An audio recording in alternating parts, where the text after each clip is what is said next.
चलिए दोस्त, आज हम लोग जल के बारे में अध्ययन करने वाले हैं। जल है क्या, इसकी महत्ता क्या है।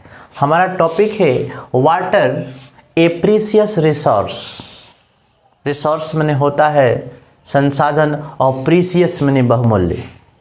देखिए, हमारा पृथ्वी पर जो पानी है वह बहुत ही बहुमूल्य है। इतना बहुमूल्य है कि इसके बिना ना तो कोई जानवर जिंदा रह सकता है, ना तो कोई पौधा जीवित रह सकता है। तो यह बड़ा ही महत्वपूर्ण वस्तु है हमारे पृथ्वी के लिए, और इसी की दिन है कि हमारे पृथ्वी पर जीवन पाया जाता है, वरना यहाँ भी अन्य ग्रहों की तरह सुनसान होता, कोई जीव नहीं होता। तो जीवन का पाए जाने का जो मुख्य आधार है वह है वायु और पानी। तो पानी की महत्ता आप समझ सकते हैं। तो पानी जो होता है हमारे शरीर के लिए भी बड़ा लाभप्रद होता है। हमारे शरीर के अंदर कुछ बायोलॉजिकल क्रियाएं हैं, उनको सुचारू रूप से चलाने के लिए जल की आवश्यकता होती है। तो सबसे जान लेते हैं जल हमें पाया सोर्सेस ऑफ वाटर।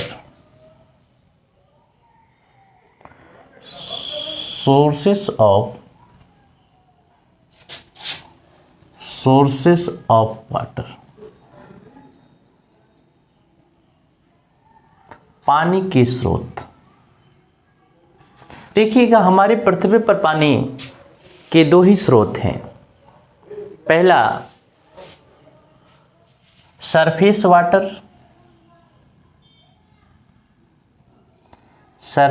वाटर, और दूसरा है ग्राउंड वाटर। यह दो जगह से हमें प्राप्त होता है। सरफेस वाटर में आपको लेक, ओशन, पॉन्ड्स और आपका रेन, और ग्राउंड वाटर में यह जो पानी ज़मीन के अंदर पाया जाता है उसको ग्राउंड वाटर कहते हैं। तो ये यहाँ से आपको प्राप्त हो जाता है। चलिए, अब हम जान लेते हैं कि पानी के फॉर्म कितने होते हैं, पानी के रूप कितने होते हैं। Form of water.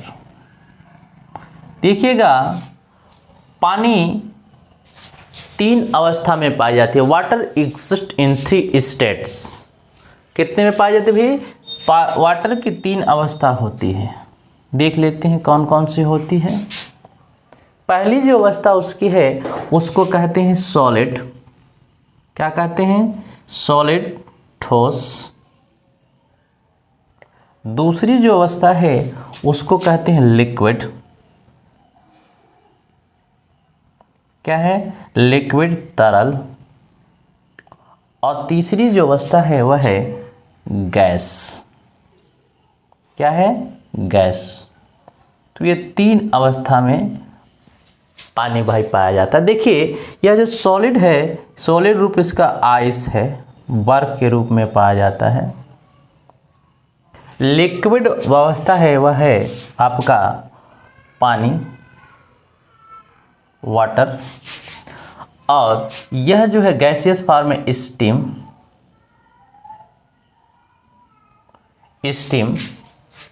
अब देखिए, इसको स्टेट्स को चेंज कैसे होते हैं। देखिएगा, जब भी हम आइस को गर्म करेंगे, टेम्परेचर देंगे, तो क्या बन जाएगा? वो बन जाएगा आपका लिक्विड।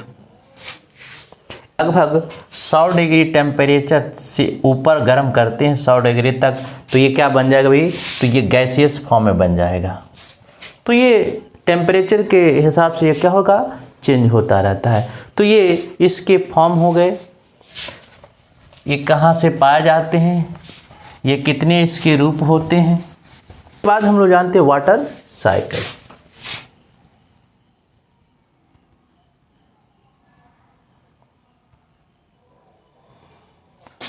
जल चक्र। ये जल चक्र क्या होता है? देखिए, हमारे पृथ्वी पर सबसे ज़्यादा पानी ग्लेशियर और समुद्र में पाया जाता है। देखिएगा ये वाटर साइकिल कैसे चलती है।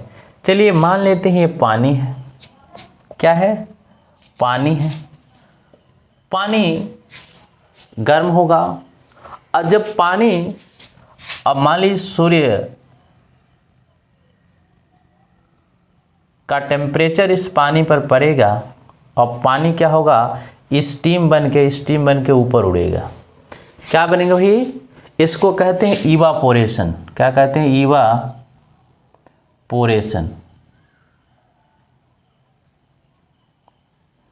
चलिए, what is evaporation? When a liquid change into gas is called evaporation.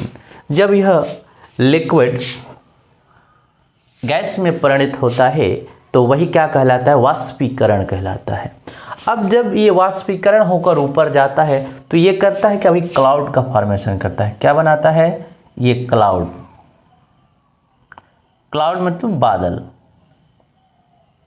ये बादल का निर्माण करता है। यह बादल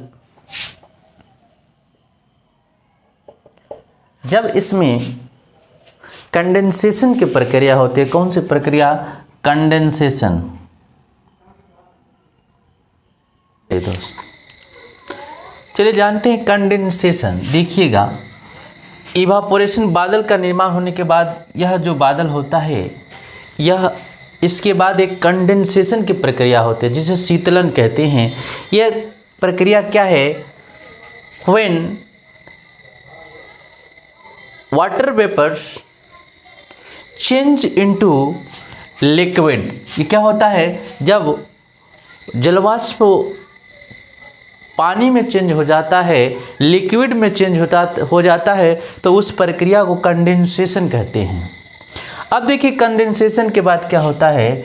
यह जो होता है यह बूंद के रूप में गिरने लगता है। इसे प्रिसिपिटेशन कहते हैं। क्या कहते हैं? प्रिसिपिटेशन कहते हैं। प्रिसिपिटेशन। अब देखिए यह प्रक्रिया यहाँ से इवापोरेट होकर यहाँ गया, बादल का फॉर्मेशन हुआ। इसके बाद कंडेंसेशन हुआ, कंडेंसेशन के बाद प्रिसिपिटेशन हुआ और यह पानी पूरा समुद्र में, नदी में, तालाब में, और यह प्रक्रिया इस तरह से चलती रहती है। ये चक्र के रूप में चलता रहता है। यही क्या कहलाता है भाई? वाटर साइकिल कहलाता है। ये रहा आपका वाटर साइकिल।